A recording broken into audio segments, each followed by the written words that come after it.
कार्यक्रम के पुण्यार्जक हैं श्रीमती निर्मला देवी, धर्मपत्नी श्री कांतिलाल जी बगेरिया, वीरेंद्र कुमार बगेरिया, श्रीमती प्रीति जैन बगेरिया, पुत्र इश जैन बगेरिया, घाटोल, राजस्थान।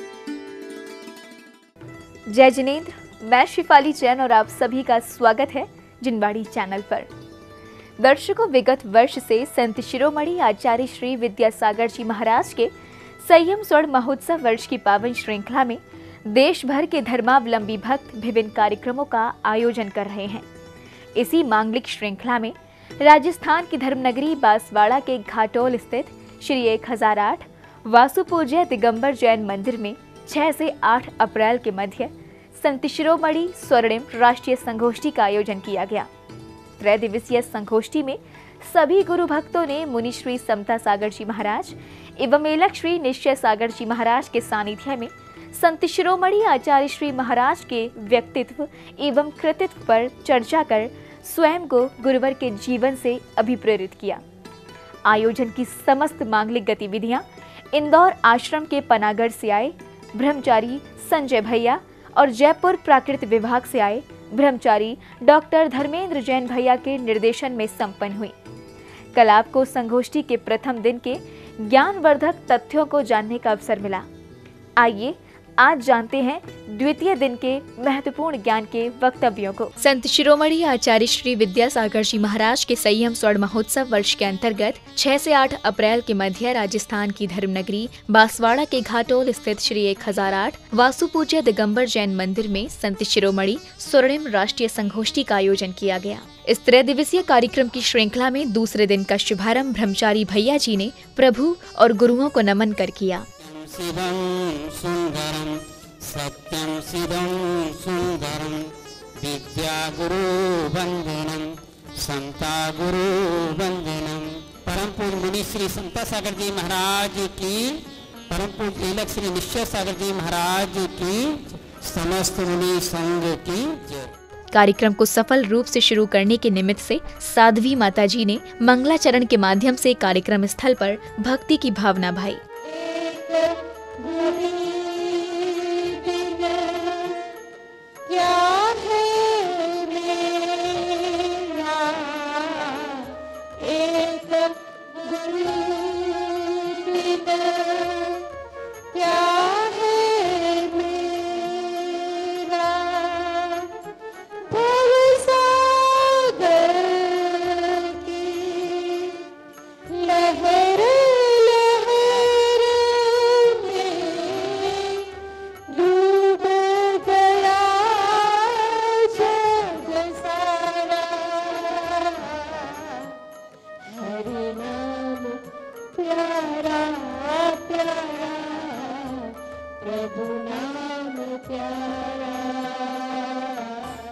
मंगलाचरण के बाद भक्तों ने गुरुवर के समक्ष दीप प्रज्वलित के साथ कार्यक्रम को गति प्रदान की।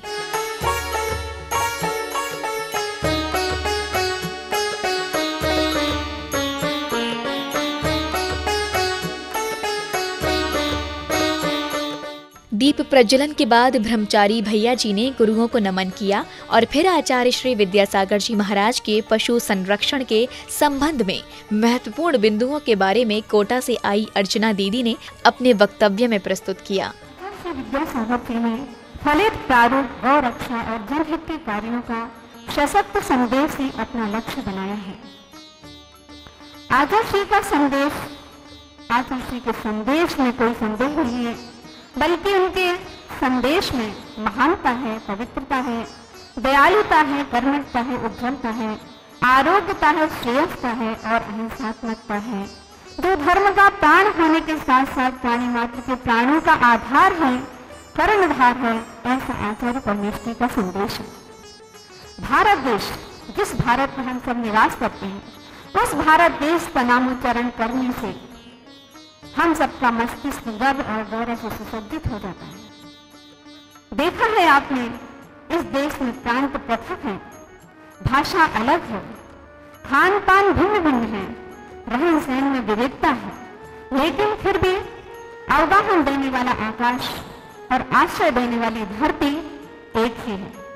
इसी पृथ्वी की तरह सीधे साधे गाय माता भी बिना किसी बैर बोझ के जन्म लेने वाले हर प्राणी को सब कुछ दे देती है, और चाहे वह किसी भी रूप में हो। इसीलिए किसी ने एक नीति कही है, माता सर्वभूतानां गावः सर्वसुखप्रदः, अर्थात गाय सब प्राणियों की माता है, सभी प्राणियों को सब प्रकार के सुख प्रदान करती है। आचार्य श्री द्वारा किए गए महत्वपूर्ण कार्यों की श्रृंखला में ब्रह्मचारी नितिन भैया जी ने शास्त्रों के आधार पर किए गए कार्यों का अभिवादन किया। जीवन उत्कर्ष के लिए शिक्षा और शिक्षालयों की जितनी आवश्यकता है, उतनी ही आवश्यकता जिन चैत्य और जिन चैत्यालयों की भी है। मंदिर अध्यात्म और ध्यान के केंद्र हैं। मंदिरों के माध्यम से संस्कृति का संरक्षण होता है। इसलिए आचार्य श्री का मंदिर निर्माण कराने के लिए विशेष प्रेरणा रहती है। पुरुषार्थ सिद्धि उपाय एवं आचार्य वसुदेव शराब्दाचार में कहा गया है कि राई के बराबर जिन प्रतिमा स्थापन करने और धनिया की पत्ती बराबर जिन मंदिर को बनाने में जितना पुण्य होता है, कि 7-8 भवों में मुक्ति प्राप्त होती है। यद्यपि पुण्य आश्रय बंध का कारण कहा गया है, किंतु सम्यक दृष्टि जीव उसी पुण्य के सद्भाव में दान के माध्यम से संबर और निर्जरा का अधिकारी हो जाता है। संबर और निर्जरा के निमित्त रूप जिन मंदिर भी स्वीकार होते हैं। गुरुवर के कृतित्व की मांगलिक श्रृंखला में ब्रह्मचारिणी सुषमा दीदी ने अपने वक्तव्य के माध्यम से गुरुवर के कार्यों को आत्मसात करने की प्रेरणा दी। आचार्य श्री का तो क्या कहना, उनके सारे शिष्यों का साहित्य यदि इकट्ठा कर दिया जाए तो एक मीनार बन जाएगी, और वो मीनार से भी अधिक उनका साहित्य ऊपर जाएगा। तो बंधु एक कला, एक निष्प्रय साधक आचार्य विद्यासागर के लिए कि जो जिनके प्रत्येक शिष्य आओ खेला करते हैं, बाहर खिलौनों से नहीं, अपनी कलम से खेलते हैं। 33 व्यंजन और 16 स्वर के माध्यम से कितनी रचनाएं करते हैं।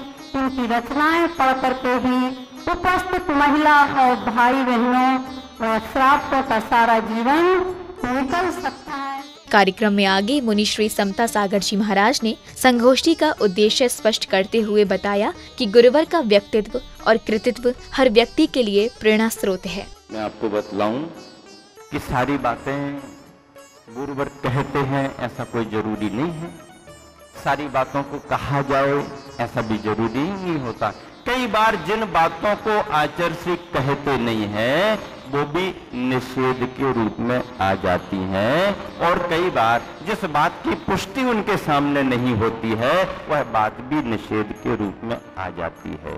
खास करके कुछ लोग ये तर्क देने लगे, आचार्य श्री ने ऐसा कब कहा कि ये अभिषेक कर सकते ये नहीं कर सकते, आचार्य श्री ने ऐसा कब कहा कि ये चढ़ा सकते कि वो नहीं चढ़ा सकते। आचार्य श्री ने कहा, लेकिन आचार्य श्री के सामने उनके जीवन में क्या हो रहा तुमने देखा कि नहीं? आचार्य श्री के सामने जो हो रहा है हमें उसे स्वीकार करना है, और उन्हीं के पद चिन्हों पर सच्चे शिष्यत्व का भाव रख करके आगे बढ़ना है। और फिर आचार्य समंत भद्र महाराज जब आचार्य श्री बोलते हैं तो समंत भद्र की भाषा निकलती है, उनका व्यक्तित्व झलकता है। जब तर्क देते हैं आचार्य श्री तो पूज्य पाद की लाक्षणिक शैली निकलती है, सरबार सिद्धि प्रकट होती है, अकलंक की वाणी प्रकट होती है। आचार्य श्री ने सबसे ज्यादा महत्व यदि दिया है तो आचार्य उमा स्वामी महाराज के तत्वार्थ सूत्र को आचार्य श्री ने इतना कूट करके घोट करके पिया है कि आज हम और तुम क्या चर्चा करेंगे, क्या रेफरेंसेस देंगे आचार्य श्री के सामने। आचार्य श्री मुंह जवानी बिना देखे जो समझाते हैं तत्वार्थ सूत्र, आज बड़े बड़े विद्वानों को आश्चर्य होता है गुरुवर का चिंतन। मुनिश्री की दिव्य देशना के बाद आगंतुक अतिथियों का स्वागत एवं सम्मान किया गया। सम्मान एवं स्वागत के बाद धर्मावलंबी श्राविका ने सुंदर भक्ति गीत से सभी के मन को मोह लिया। बादल की टुकड़ी में रह खो जाती क्यों, बनते बनते बात बिगड़ जाती है क्यों, जलते जलते बातें बुझ जाती है क्यों। होना था अभिषेक सुबह सिंहासन पर, बैठा था निश्चिंत खुशी में सारा घर, मेरा पति कल राजा होगा देखूंगी, उनके राज मुकुट को मैं खुशी दिखा दूंगी, कोई की अभिलाषा पूरी होती क्यों, बनते बनते बात बिगड़ जाती है क्यों। भक्ति गीत से अभिप्रेरित होने के बाद भक्तों ने गुरुवर को शास्त्र भेंट कर मुनिश्री का आशीर्वाद प्राप्त किया।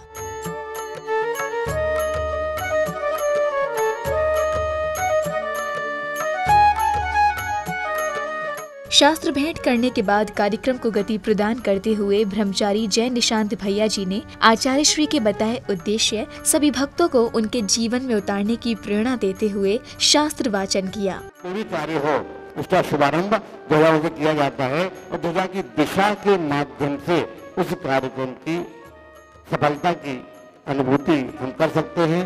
अतः इसलिए कहते हैं कि यह पंचकर्म विधि मनोरंजन की नहीं, निरंजन बनने की विधि है, धारणा और प्रतिष्ठा की विधि है।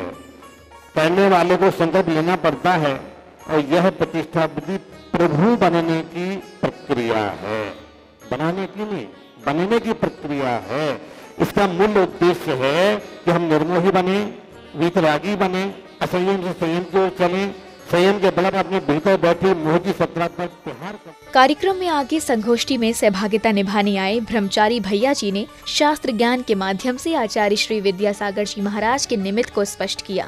आय निकालते हैं हम लोग, द्वार की दृष्टि निकालते हैं, वज्र आय है, सिंह आय है, विषम आय है, ध्यान आय, जो आय होती है, इस आय में भी विषम संख्या वाली आय शुभ होती है, शुभ संख्या वाली आय अशुभ होती है। और इसी आधार पर आचार्य श्री जैसे ने 3 कटनी बनाने का विधान किया हुआ है। 3 कटनी बनना चाहिए, 1 या 3, एक कुछ आधार मिले हमारे लिए। जो अकदम चित्रालय की बात कही गई है कि वहाँ प्रत्येक प्रतिमा का अलग अलग गर्भगृह है। संत शिरोमणि आचार्य श्री के कल्याणकारी उद्देश्य को जानने के बाद ब्रह्मचारी अविनाश भैया जी ने मोक्ष मार्ग पर चलने के लिए आचार्य श्री गुरुवर के बताए पथ पर चलने के लिए अभिप्रेरित किया। शासन जैरी होई तिथियरो नग्गो विमोक्ष मग्गो शेषा मग्गया सर्वो। जिन शासन में भले व तीर्थंकर ही क्यों न हो, नवी सिद्धि वस्त्रधरो वस्त्रधारी तो कभी सिद्धि की प्राप्ति नहीं होती। भले वो तीर्थंकर भी जब तक घर में रहता उसको सिद्धि की प्राप्ति नहीं होती है। नग्गो विमोक्ष मग्गो, नग्नता ही मोक्ष का मार्ग है। शेषा मग्गया सर्वे, बाकी सब उन्मार्ग हैं। चले कालो चले चित्ते, देह चान्नादि कीट के, एक चमत्कारा जिन रूप धरा धरा। ये पंचम काल है, कली काल है। चले चित्ते, चित्त चंचल है। देह चान्नादि कीट के, शरीर अन्न का कीड़ा बना हुआ है। ऐसे में भी नग्न दिगंबर वेशधारी आचार्य भगवान गुरुदेव विद्यासागर जी महाराज, उनका विशाल संघ हमारे दृष्टिगोचर हो रहा है। इस पंचम काल का सबसे बड़ा आश्चर्य है। ब्रह्मचारी भैया जी के बाद ब्रह्मचारिणी सरिता दीदी ने अपने वक्तव्य के माध्यम से सकारात्मक शिक्षा और मानवीय गुणों के महत्व को स्पष्ट किया। महात्मा गांधी ने अरस्तु ने जितने भी पाश्चात्य विद्वान थे, उन्होंने भी सर्वांगीण विकास की चर्चा की है। दार्शनिक अरस्तु के अनुसार शिक्षा का मूल उद्देश्य मनुष्य की आत्मा और उसके समुचित व्यक्तित्व को निखारना और अभिव्यक्ति के लिए समर्थ बनाना है। महात्मा गांधी ने शिक्षा का संबंध बुद्धि, आत्मा और शरीर तीनों से जोड़ा है। शिक्षा जीवन का प्रकाश है। जिस प्रकार रजनी की शोभा चंद्रमा, सरोवर का सौंदर्य सात्विक, पुष्प की सूक्ष्म सुगंध, नारी का लावण्यशील, कर की शोभा दान, उसी प्रकार जीवन की महत्ता शोभा सुशिक्षा ही है। यह तो विद्या या ज्ञान जीव का नैसर्गिक लक्षण है, परंतु बाह्यंतर निमित्तों से स्वभाव और विभाव रूप परिणमन हो रहा है। दीदी के वक्तव्य के बाद एक गुरु भक्त ने अपने अनुभव के आधार पर संत शिरोमणि आचार्य श्री विद्यासागर जी महाराज के व्यक्तित्व पर व्याख्यान देते हुए गुरुवर के प्रति कृतज्ञता व्यक्त की। ये घटना जबलपुर की घटना है। उनका आहार हुआ मेरे चौके में और मैं उनका कमंडलू लेके जा रहा था और उस समय क्या हुआ कि वो अनायास उन्होंने मेरी बाह पकड़ी और जोर से खींचा मुझे अपनी तरफ और हुआ ये कि मैं बिल्कुल उनकी छाती से चिपक गया। मैं खुद हत्ता बत्ता रह गया। आचार्य से मुस्कुरा करके और उन्होंने उंगली से इशारा किया, नीचे घास थी, मेरा पांव कहीं घास पर ना पड़ जाए, इसलिए उन्होंने मुझे इस तरह से खींचा था। कार्यक्रम को गति प्रदान करते हुए ब्रह्मचारी भैया जी ने अपने भावों को सबके समक्ष व्यक्त किया। बहिरो न सुनेद साधु वेशम, और बहरा व्यक्ति अगर साधु के उपदेश को नहीं सुन पाता है या साधु उपदेश को नहीं सुन पाता है तो भी बहुत ज्यादा आश्चर्य की बात नहीं है, क्योंकि श्रवण शक्ति के अभाव में उसने साधु के उपदेश को या साधु अर्थात हितकारी उपदेश को नहीं सुन पाया। लेकिन जिसमें सुनने की भी शक्ति है और जिसमें देखने की भी शक्ति है, अगर वह नरक में गिर जाता है तो आचार्य यति प्रसाद स्वामी कहते हैं कि वो बहुत ही आश्चर्य की बात है। कार्यक्रम के अंत में मुनि श्री समता सागर जी महाराज ने संगोष्ठी के सभी वक्तव्यों की सराहना करते हुए अगले सत्र के लिए शुभकामनाएं प्रदान की। इसी शुभ भावना के साथ कि अगला सत्र और इसी हास्य परिहास के साथ विचारों के आदान प्रदान के साथ खुले मन से जितना बड़ा ये हॉल बाहर का है उससे भी बड़ी उदारता के अपने विचारों से सभी विचारों का समन्वय करते हुए सभी मत मान्यताओं को महत्व देते हुए यहाँ कोई पंथ नहीं, कोई संघ नहीं, कोई किसी की चर्चा नहीं, किसी की आलोचना नहीं, कोई टीका टिप्पणी नहीं, न हमें करना न किसी की सुनना, ऐसे मन से पवित्रता से खुले मन से अपन को अपनी संगोष्ठी को संपन्न करना है। आचार्य श्री का व्यक्तित्व कृतित्व जितना कीर्तिमान है उस कीर्तिमान व्यक्तित्व को और महाकीर्तिमान बनाने में नींव का पत्थर बन करके हम सबको काम करना है। इसी शुभ भावना से विराम देता हूँ। महावीर भगवान की। दर्शकों, आप देख रहे थे राजस्थान की धर्मनगरी बांसवाड़ा के घाटोल स्थित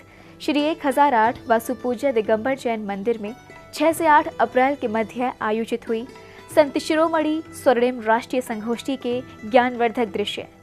इस अवसर पर भक्तों को मुनि श्री समता सागर जी महाराज एवं मेलक श्री निश्चय सागर जी महाराज का पावन सानिध्य और इंदौर आश्रम के पनागढ़ से आए ब्रह्मचारी संजय भैया और जयपुर प्राकृत विभाग से आए ब्रह्मचारी डॉक्टर धर्मेंद्र जैन भैया का निर्देशन प्राप्त हुआ। दर्शकों, अब समय हो चला है आप सबसे विदा लेने का। कल पुनः उपस्थित होंगे इस महोत्सव के अंतर्गत आयोजित हुए अन्य आयोजनों के साथ। तब तक के लिए मुझे दीजिए आज्ञा और देखते रहिए जिनवाड़ी चैनल। जय जिनेंद्र। इस कार्यक्रम के पुण्यार्चक थे श्रीमती निर्मला देवी, धर्मपत्नी श्री कांतिलाल जी बगेरिया, वीरेंद्र कुमार बगेरिया, श्रीमती प्रीति जैन बगेरिया, पुत्र इस जैन बगेरिया, घाटोल, राजस्थान।